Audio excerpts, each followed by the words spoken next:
Mi alma tiene sed del Dios viviente, mi alma tiene sed de ti.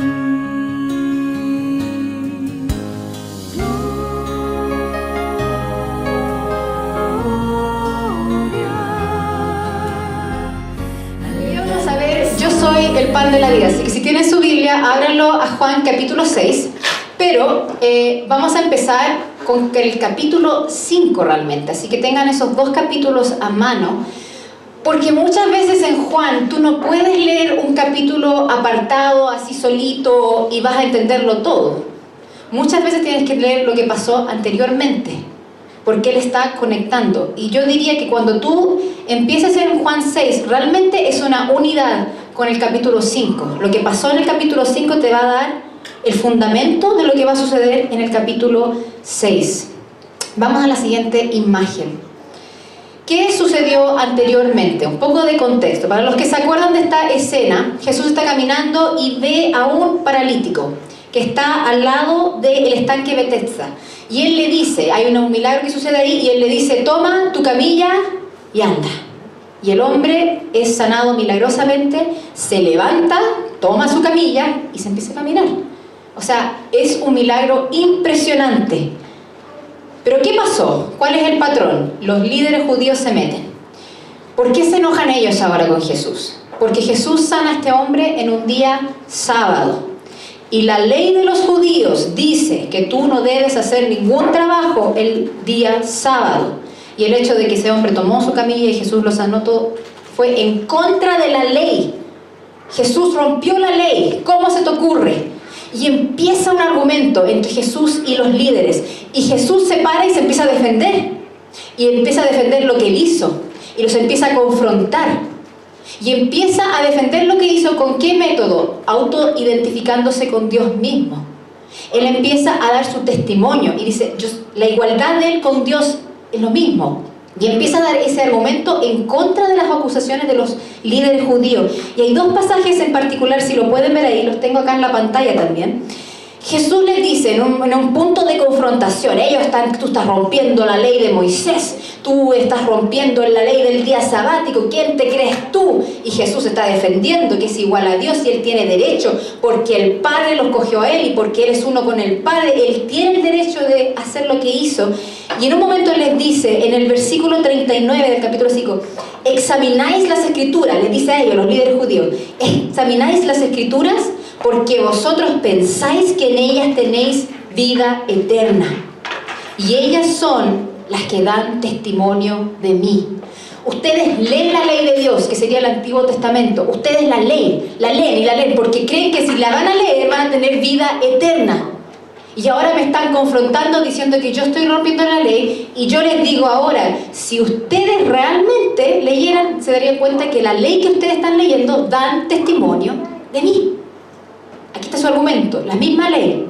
Y después le dice, en el versículo 45 al 47, no penséis que yo os acusaré delante del Padre. El que os acusa es Moisés, en quien vosotros habéis puesto vuestra esperanza. Porque si creyerais a Moisés, me creeríais a mí, porque de mí escribió él. Pero si no creéis sus escritos, ¿cómo creeréis mis palabras? Entonces el capítulo 5 es básicamente una lucha entre los líderes judíos y Jesús. ¿Y cuál es el argumento? Los líderes judíos están enfurecidos porque Cristo Jesús rompió la ley. Y él los confronta y le dice, ¿quieren hablar de la ley? Hablemos de la ley. Si ustedes realmente leen la ley, si ustedes realmente creyeran en la ley, se darían cuenta que la ley está hablando de mí y que viene de mí. Y le dice, yo no los voy a acusar. Básicamente, Jesús le dice, yo ni siquiera tengo que acusarles acá. Moisés, la ley de Dios, la palabra de Dios, ya los está acusando. Porque la palabra de Dios está hablando por mí. Entonces ya tenemos ese contexto, hay una pelea. Y se acuerdan que les dije la semana pasada, mucho de lo que Juan narra es la confrontación de los líderes judíos y Jesús. ¿Y qué es el argumento que ellos siempre traen? Moisés, Abraham, cualquier cosa de su historia. Jesús, tú no eres mejor que Abraham, tú no eres mejor que Moisés. ¿Se acuerdan cuando lo confrontaron con Abraham y qué dijo Jesús? Antes que Abraham naciera, yo soy. Entonces esto es una cosa continuamente. Entonces en el capítulo 5 tenemos toda esta instancia.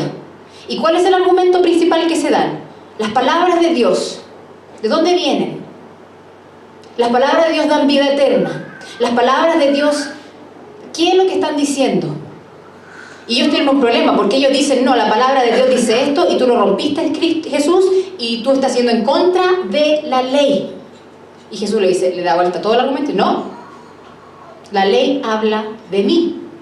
Si ustedes realmente creyeran, se darían cuenta. Sucede eso, y ahora vamos al capítulo 6.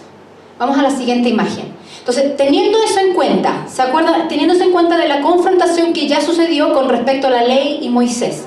Ahora llegamos a la famosa historia que todos lo sabemos. Yo creo que hasta los no convertidos se sabe de esta historia, porque todo el mundo la conoce.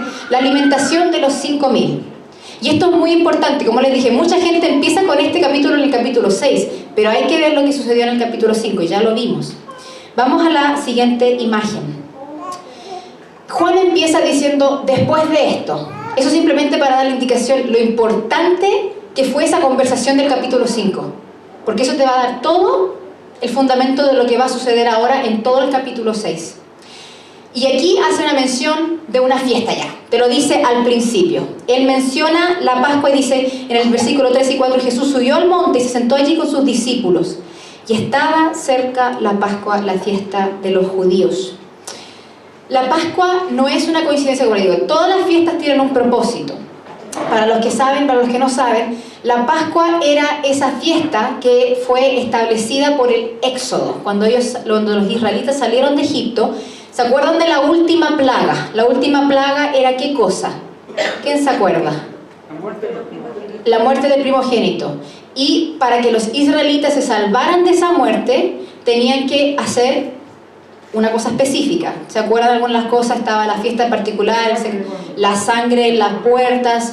Y esto fue establecido no solamente para que ellos se salvaran de esa plaga, sino fue algo que Dios después estableció y dijo, esto lo van a tener que hacer más que nada la fiesta, que es el pan sin levadura, el sacrificio del cordero. Había muchas tradiciones a esa fiesta.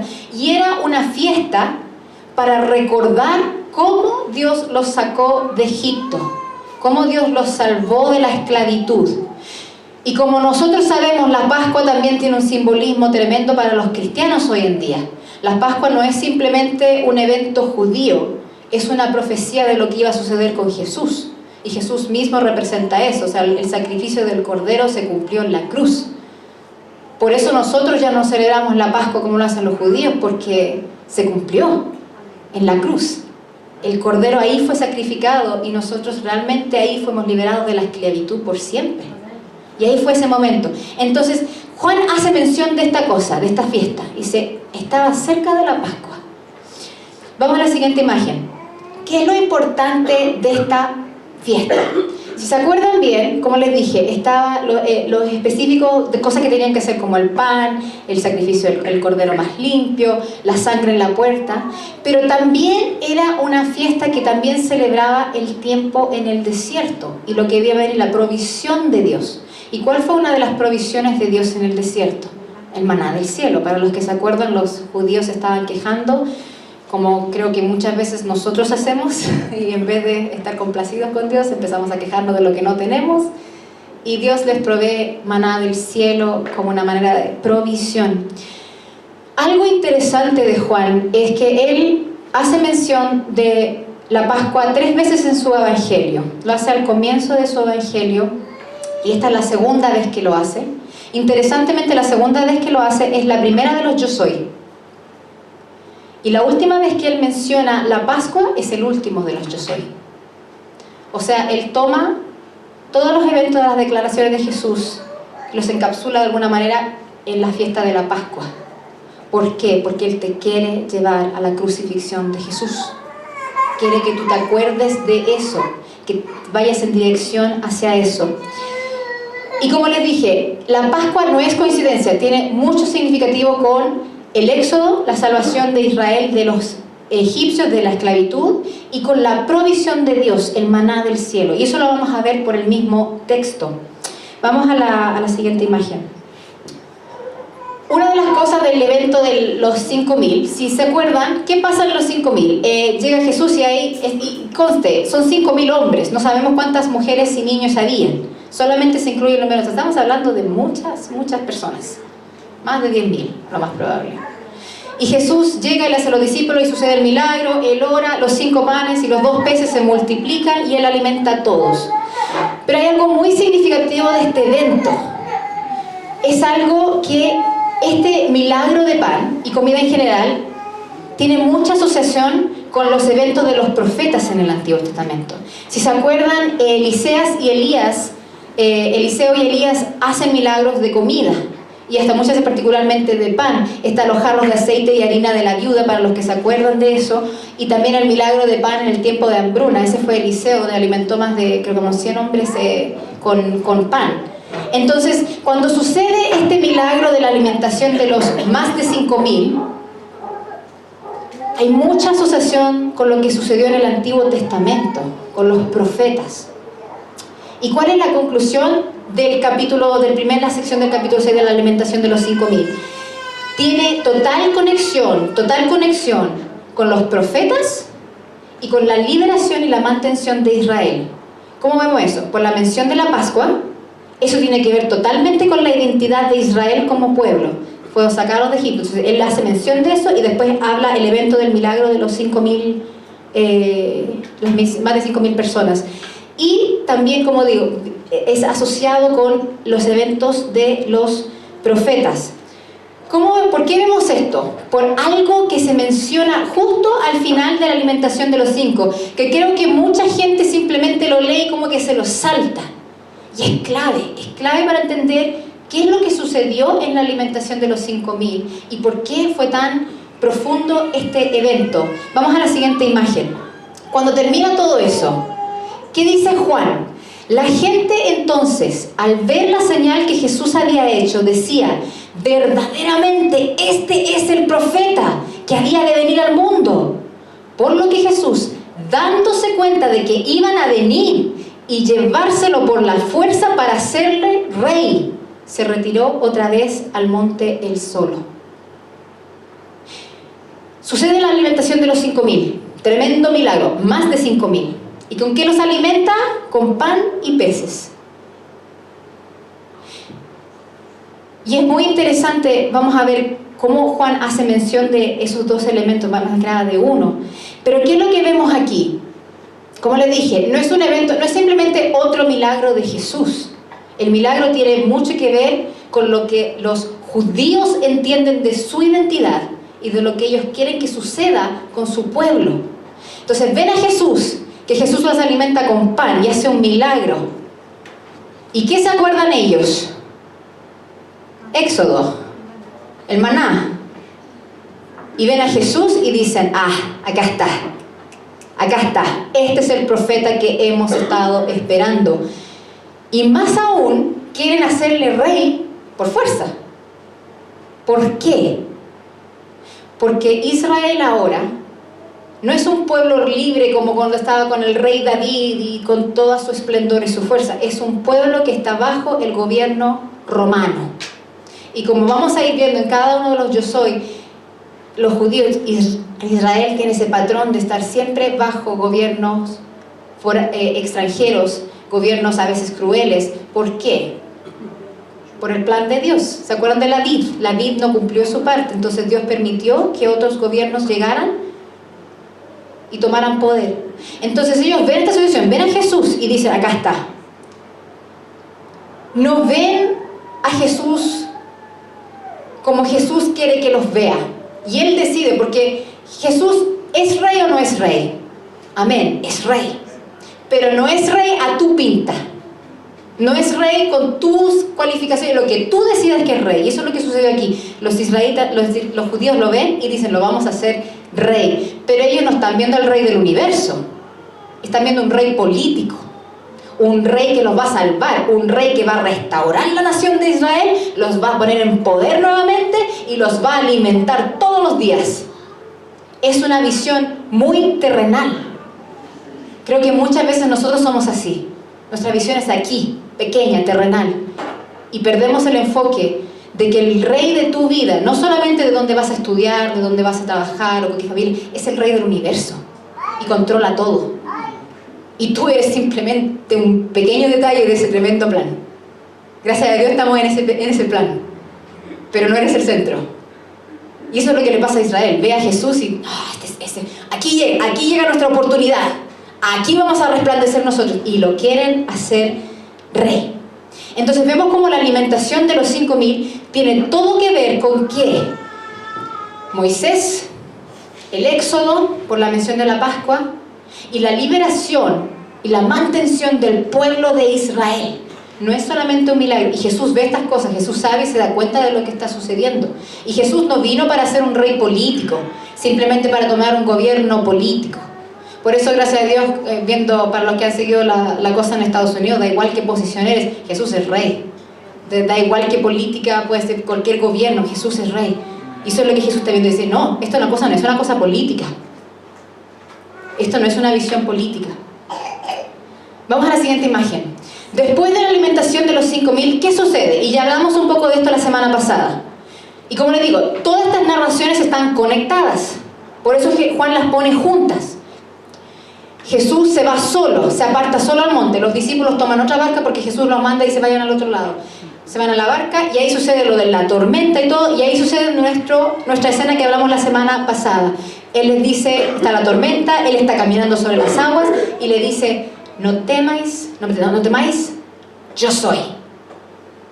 Eso es importante porque aquí empezamos los yo soy.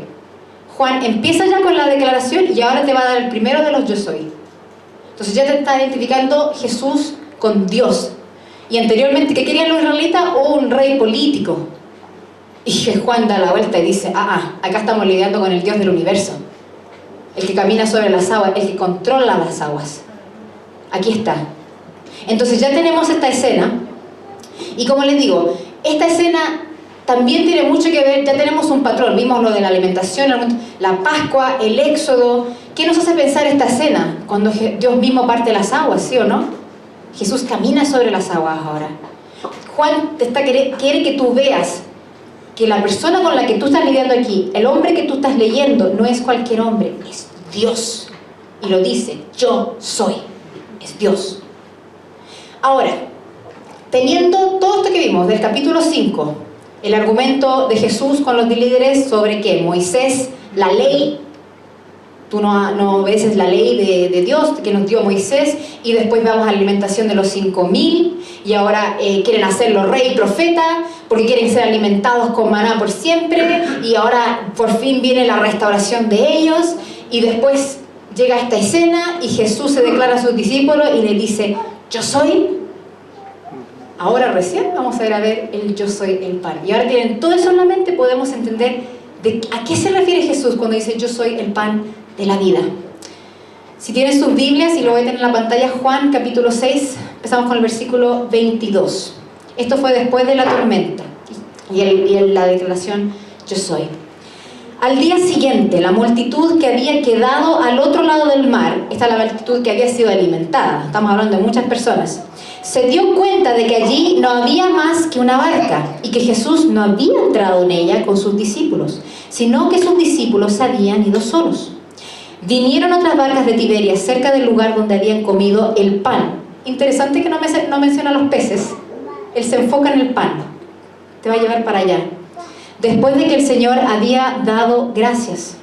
Por tanto, cuando la gente vio que Jesús no estaba allí, ni tampoco sus discípulos, subieron a las barcas y se fueron a Capernaum buscando a Jesús. Recuerdan, estos quieren hacerlo profeta y rey.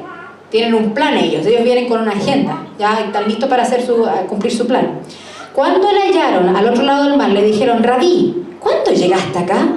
Jesús le respondió y dijo, en verdad os digo, me buscáis, no porque hayáis visto señales, sino porque habéis comido de los panes y habéis saciado. O sea, realmente no entendieron lo que sucedió aquí.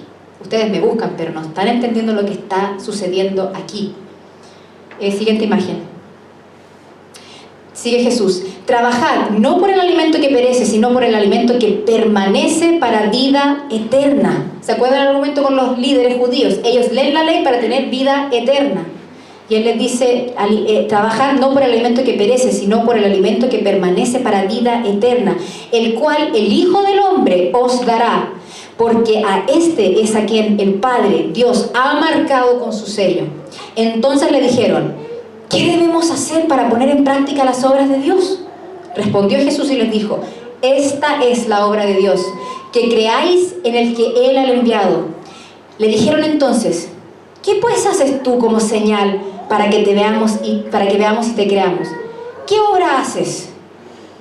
Recién alimentó más de 5.000 personas y se atreven a hacer esta pregunta. Un pequeño comentario agregado: ¿cuántos de nosotros no hacemos eso? Dios se presenta en tu vida y hace tremendas cosas y tú aún dudas y aún pides más y aún haces más preguntas, y recién el puro hecho de que Cristo te salvó ya debería ser milagro suficiente para seguirlo. Muchas veces, y lo digo con un corazón tratando de ser humilde, porque creo que muchas veces leemos esto y criticamos a los judíos, y nosotros somos iguales, muchas veces. Seguimos. ¿Qué pues haces tú como señal para que veamos y te creamos? ¿Qué obra haces? Nuestros padres comieron el maná en el desierto, como está escrito, les dio a comer pan del cielo. Entonces Jesús les dijo, en verdad os digo, no es Moisés el que os ha dado el pan del cielo, sino que es mi Padre el que os da el verdadero pan del cielo, porque el pan de Dios es el que baja del cielo y da vida al mundo. Tuvieron el tremendo milagro y todavía no entienden, no ven. ¿Y qué empieza el argumento? El mismo argumento de los líderes judíos. Los líderes judíos, ¿a quién traen? A Moisés. Y empiezan a comparar a Jesús con Moisés.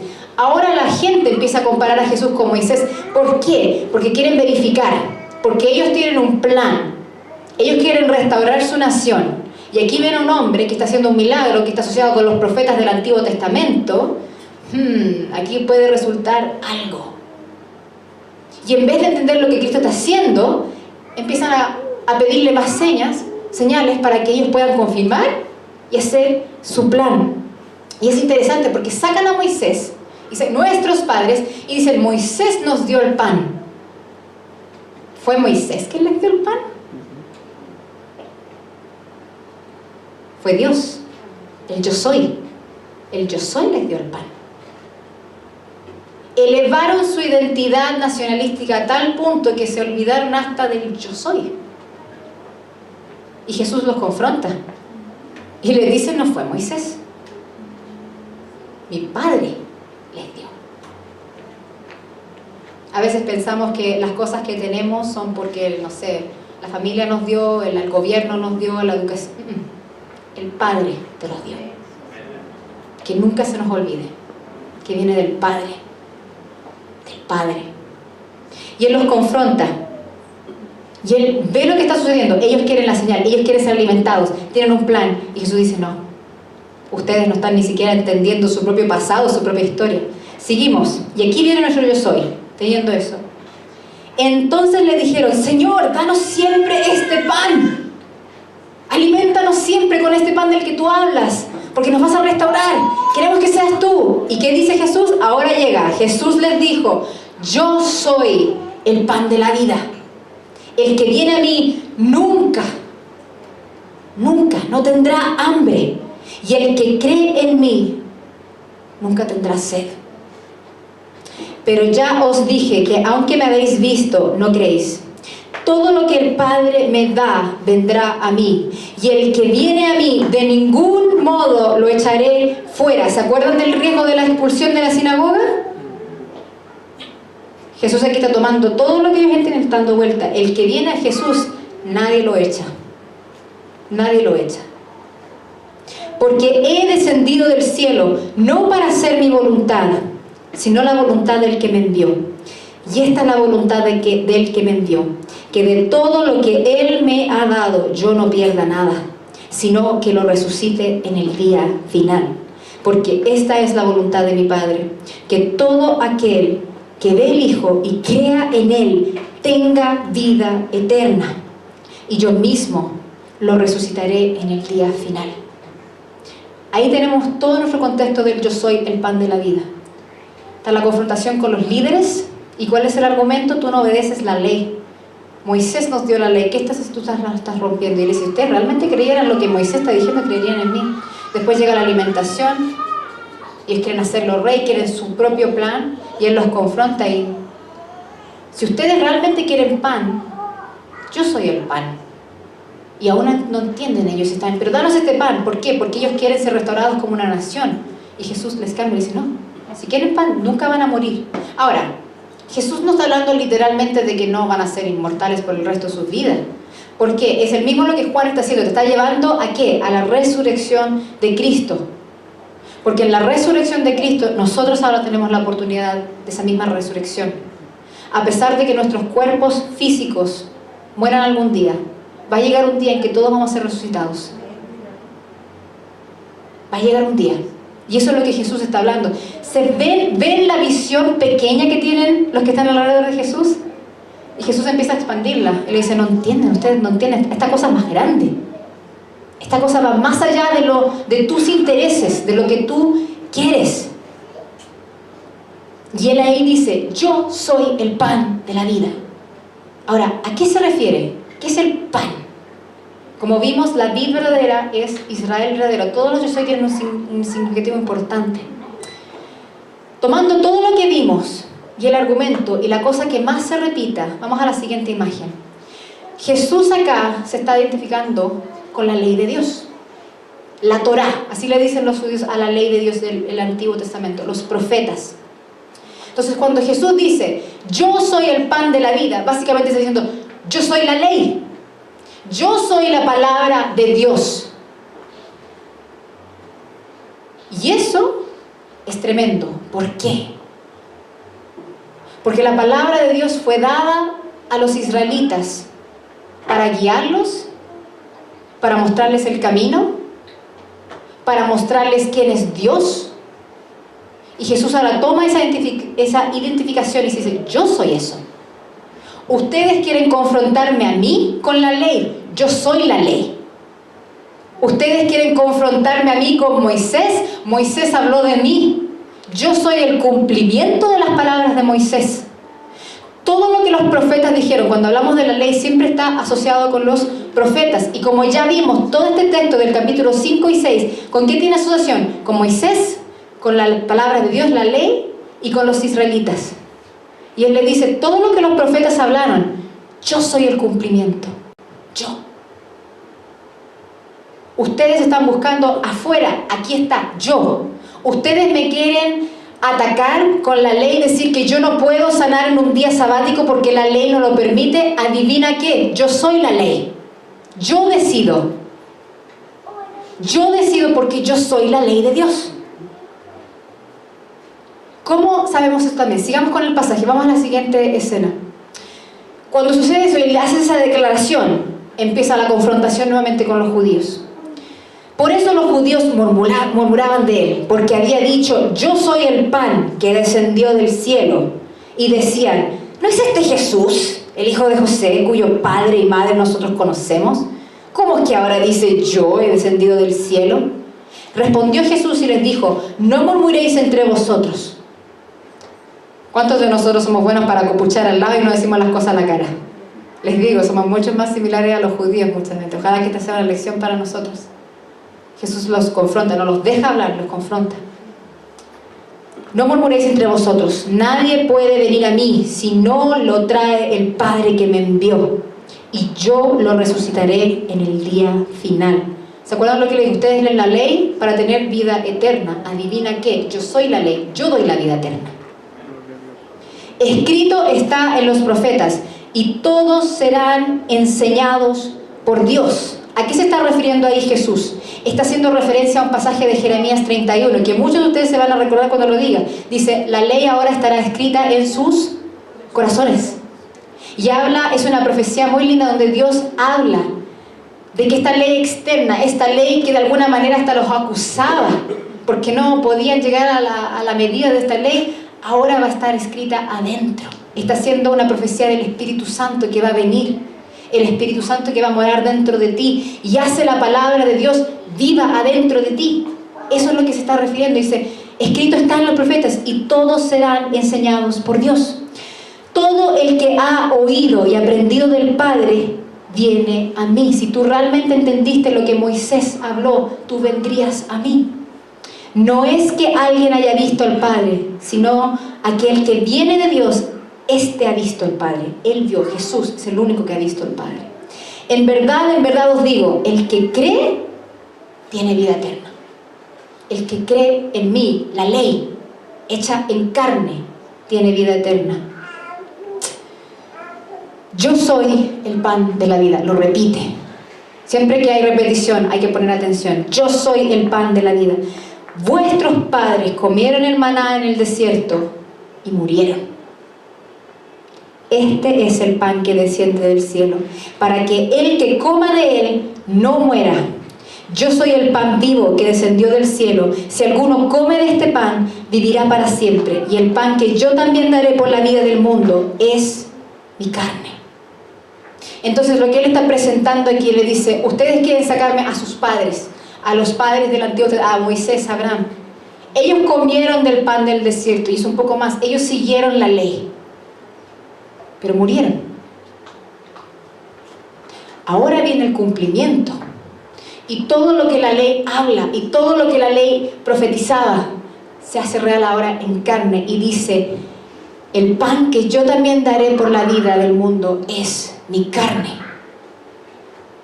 Esto cambia totalmente también como leemos el primer capítulo de Juan, y no creo que es coincidencia, como Juan hace su primer... Todos los otros evangelios hablan de el nacimiento de Jesús y tal. Juan no, Juan empieza con un argumento totalmente filosófico y teológico aquí, y dice, en el principio estaba el verbo, la palabra de Dios. Y aquí llega a este punto y él dice, el pan, la palabra de Dios, ese soy yo. En el principio estaba el verbo, la palabra, y la palabra se hizo carne, se hizo humano. La ley de tus antepasados, Israel, la ley de Moisés, la ley, esa cosa ahora se hace en carne, en un humano, que cumple toda la función de la ley, en perfección. Y solamente por creerle a Él, aceptarle a Él, tienes vida eterna.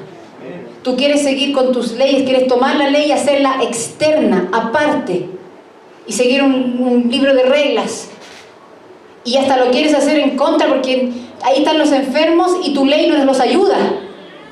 Pero aquí vengo yo y yo soy la ley en carne, yo soy el pan de la vida, yo soy la palabra de Dios que da vida.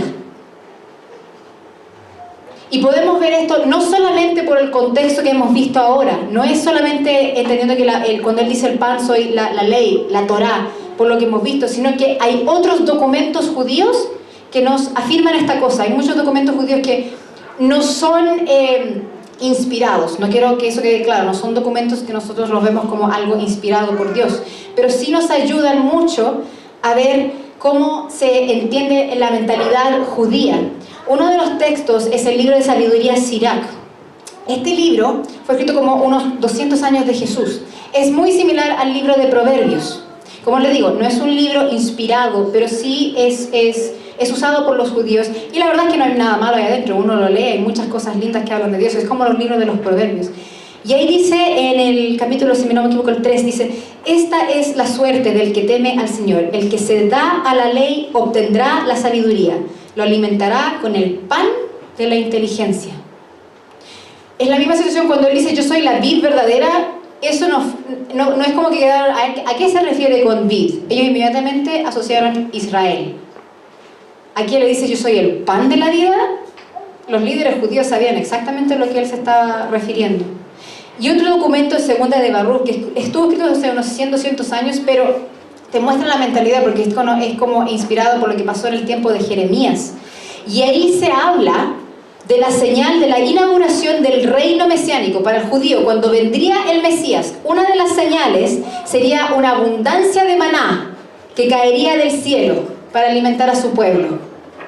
¿Pueden ver ahora lo que pasó cuando la alimentación de los 5.000? ¿Qué pensaron ellos? Si ellos piensan que el Mesías va a llegar y cuando la señal del Mesías va a ser una multiplicación de pan que va a descender del cielo, Jesús levanta el pan y ora, ellos están pensando, aquí está nuestro profeta, nuestro rey, aquí está nuestro rey político. Nosotros nos muestra que para el judío el pan siempre está asociado con la ley, con la palabra de Dios. Y también en nuestra misma Biblia, en Proverbios 9:5, ahí habla de la sabiduría ofrece pan para comer. Entonces cuando Jesús se declara, yo soy el pan de la vida, ellos están entendiendo, aquí se está identificando con la palabra de Dios. Él está hablando de la ley. Pero ¿cómo funciona eso? ¿Qué es lo que está haciendo Jesús? Vamos a la última imagen aquí. ¿Cuál es la interpretación? ¿Qué es lo que estamos viendo con este yo soy? Jesús se presenta como la Torá, la palabra. Yo soy el pan de la vida, yo soy la Torá. La ley en carne. En el principio era el verbo y el verbo se hizo carne. La ley de Dios que tuvo su función en el Antiguo Testamento ahora está cumplida en una persona que es perfecta, que puede cumplir todo lo que la ley habla, y él mismo toma esa identidad.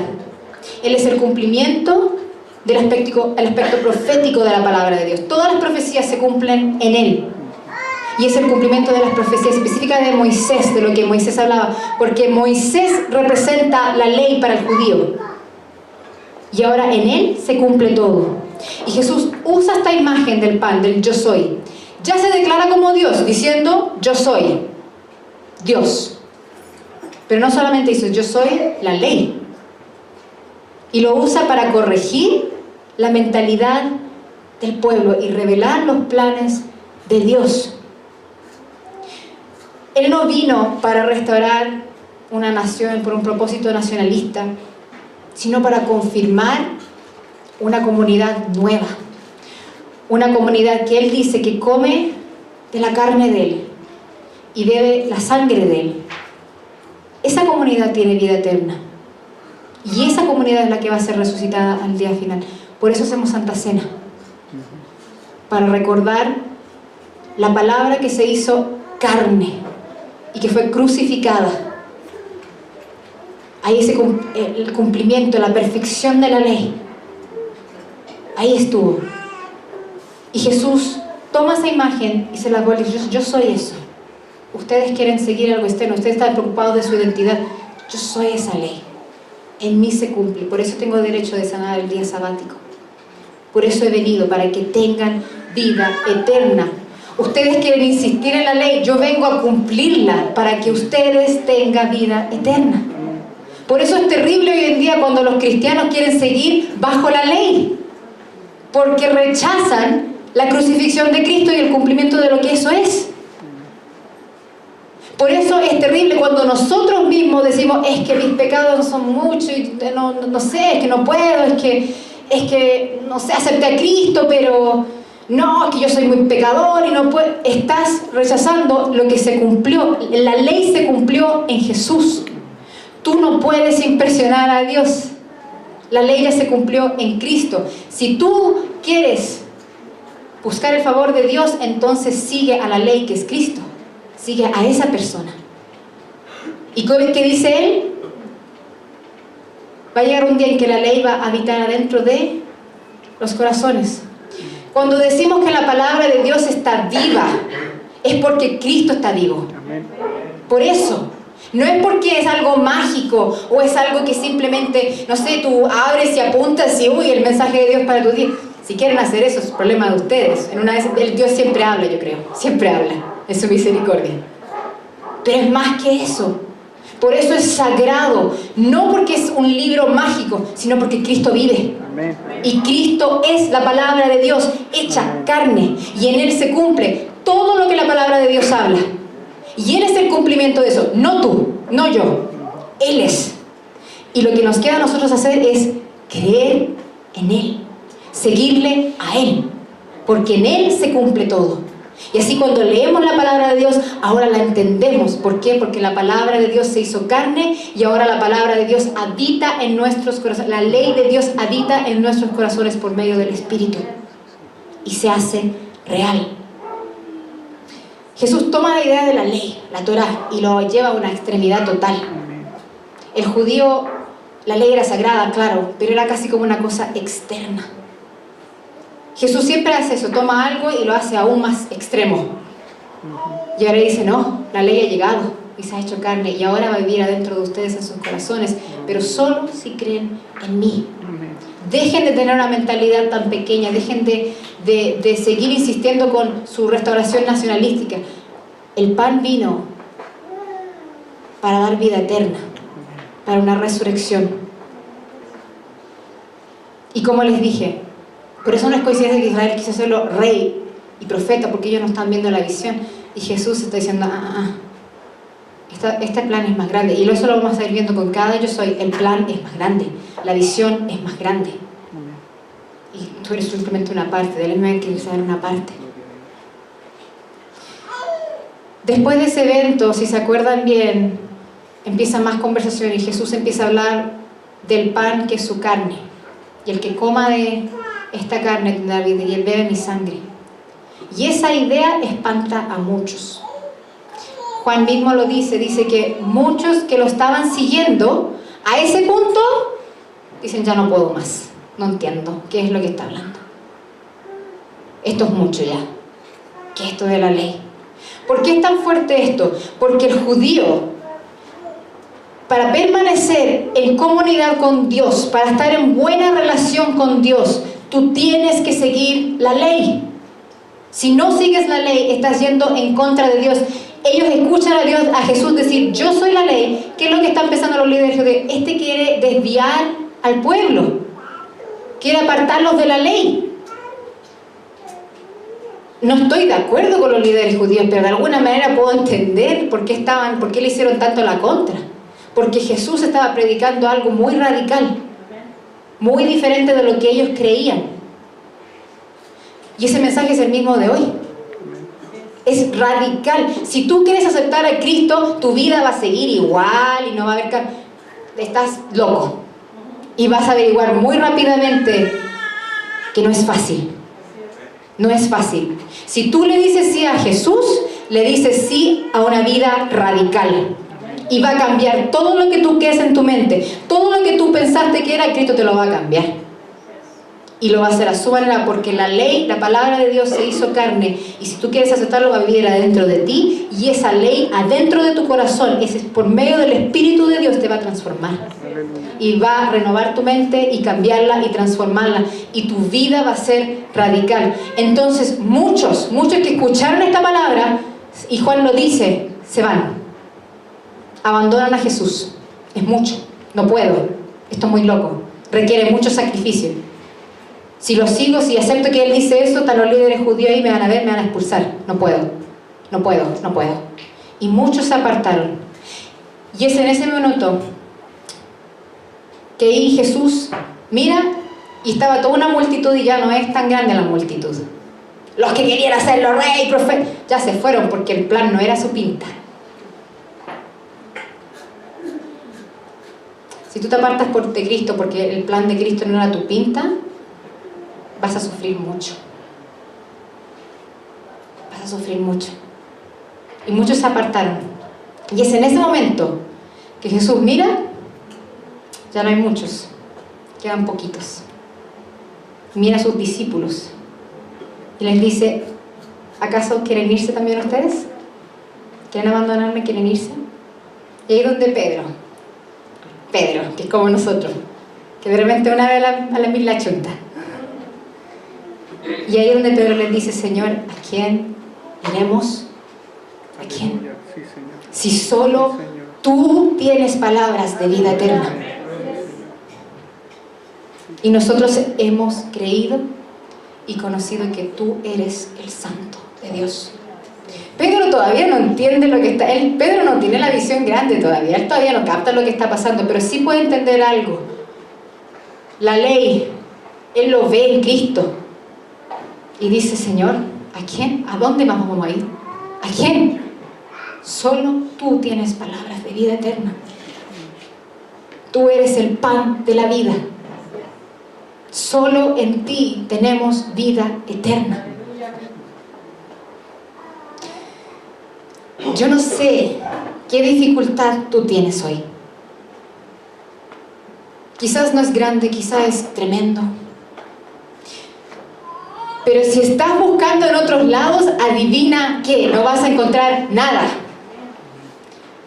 Solo Jesús tiene palabras de vida eterna, porque Él es la palabra eterna. Y si tú quieres empezar a leer libros, o ver otras cosas, o escuchar otras cosas, o el gobierno, o esta cosa, psicólogo, lo que sea, para restaurar tu vida, adivina qué, no vas a llegar lejos. Y eso es lo que Jesús dice. Si ustedes quieren vida eterna, yo soy el pan de la vida. Si ustedes quieren que la ley de Dios sea cumplida en total en su vida, acéptenme a mí, síguenme a mí, modélenme a mí. Y así tendrán vida eterna. ¿A quién iremos si solo Jesús tiene palabras eternas? Cuando oramos y decimos, Señor, tu palabra está viva, no es porque es un libro mágico, porque Cristo está vivo. Y Él es el pan de Dios que vino del cielo, ese maná perfecto, y que cumplió todo lo que nosotros no pudimos hacer por la ley. Porque si estuviéramos bajo la ley ahora, estamos todos condenados. Y Él dice, no solamente cumple la ley, Él se transforma. Él se transforma en la palabra. Él es la palabra. Cuando el yo soy habla, Jesús. Y dice, yo soy el pan de la vida. Si estás buscando en otros lados, si estás tratando de hacer sentido de tu vida por otras cosas, no vas a entender nada hasta que no vayas al pan de la vida eterna. Y lo aceptes, no a tu pinta, no con tus reglas, no con lo que tú quieres que Él te pueda ofrecer, sino te sometes y dices, Señor, no sé a quién más voy, no sé a dónde iré. Solo tú tienes palabras de vida eterna. Tú eres la palabra de Dios. La Biblia que yo leo es porque tú estás viva, y eso se cumple en mi vida porque tú estás vivo. Amén. Sí, Señor. Busquemos esta noche al Señor como el pan de nuestra vida. No un pan que te alimenta una vez o de vez en cuando, un pan que te alimenta todos los días por la eternidad, porque si le dijiste sí a Jesús, tienes vida eterna. Y si no saben qué orar hoy día, ruéguenle a Dios que les abre su corazón para entender cómo aceptarlo a Él como el pan de la vida en tu vida. Cómo verlo como Él debe ser y no como los judíos que querían hacerlo a su pinta.